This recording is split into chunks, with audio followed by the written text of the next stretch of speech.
हर हर गंगे गंगा मैया की जय। भगवान विष्णु की जय। नमस्कार दोस्तों, आज मैं आपके लिए लेकर आई हूँ माघ महीने के पूर्णवासी व्रत की कथा।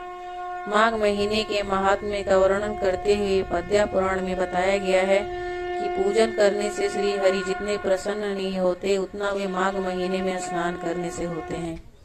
इसलिए हर व्यक्ति को माघ महीने में सुबह जल्दी उठकर स्नान करना चाहिए। माघ महीने में शीतल जल में डुबकी लगाने वाले पापों से मुक्त होकर स्वर्ग लोग जाते हैं। सभी पापों से मुक्ति भगवान वासुदेव की प्रीति प्राप्त करने के लिए प्रत्येक मनुष्य को माघ महीने में स्नान करना चाहिए। तो आइए माघ महीने की कथा की शुरुआत करते हैं। माघ महीने के पूर्णवासी व्रत की कथा की शुरुआत करते हैं। पौराणिक कथा के अनुसार नर्मदा नदी के तट पर शुभ व्रत नामक विद्वान ब्राह्मण रहते थे, लेकिन वे काफी लालची थे।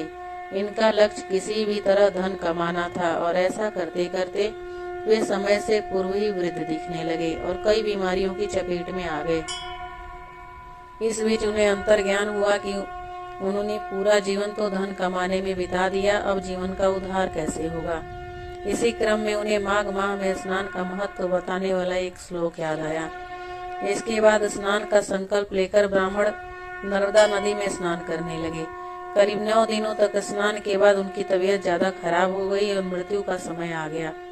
वे सोच रहे थे कि जीवन में कोई सत्कार्य न करने के कारण उन्हें नरक का दुख भोगना पड़ेगा, लेकिन वास्तव में मात्र 9 दिनों तक माघ माह में स्नान के कारण उन्हें मोक्ष की प्राप्ति हो गई। एक दूसरे कथा के अनुसार कांतिका नगर में धनेश्वर नाम के एक ब्राह्मण निवास करते थे। वो अपना जीवन निर्वाह दान पर किया करते थे। ब्राह्मण और उनकी पत्नी को कोई संतान नहीं था। एक दिन उनकी पत्नी नगर में भिक्षा मांगने गई, लेकिन सभी ने उन्हें बांझ कहकर भिक्षा देने से इनकार कर दिया। तब किसी ने उनसे 16 दिन तक माँ काली की पूजन करने को कहा। उसके कहे अनुसार ब्राह्मण दंपति ने ऐसा ही किया।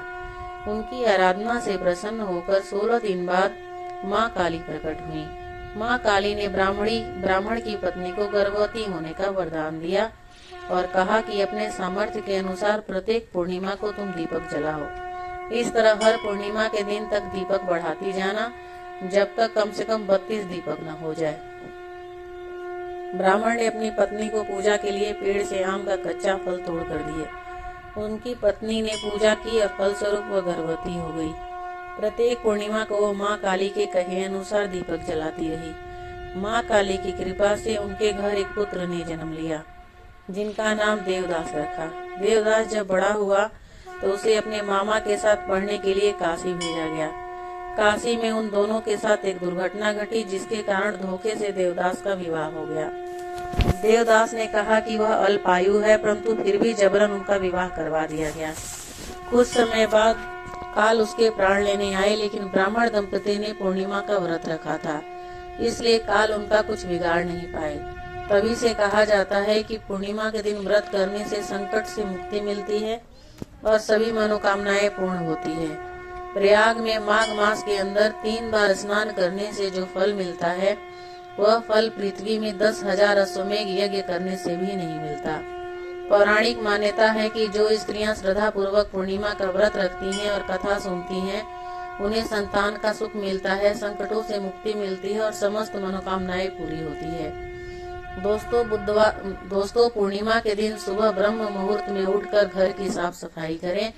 उसके बाद गंगा स्नान करें या पानी में थोड़ा गंगा जल डालकर स्नान करें। इसके बाद भगवान के सामने पूर्णिमा का व्रत का संकल्प लें। भगवान विष्णु की माता लक्ष्मी के साथ वाली तस्वीर रखें और विधि विधान से पूजन करें। पूजा के दौरान प्रभु को पुष्प, फल, मिठाई, पंचामृत और नैवेद्य अर्पित करें। इसके बाद माघ पूर्णिमा के व्रत का कथा पढ़ें या सुने। दोस्तों हिंदू धर्म में माघ पूर्णिमा का खास महत्व है। हर माह के शुक्ल पक्ष की पूर्णिमा तिथि के दिन जगत के पालनहार भगवान विष्णु और माँ लक्ष्मी की पूजा अर्चना और व्रत किया जाता है। मान्यता है कि ऐसा करने से साधक को सुख और समृद्धि की प्राप्ति होती है।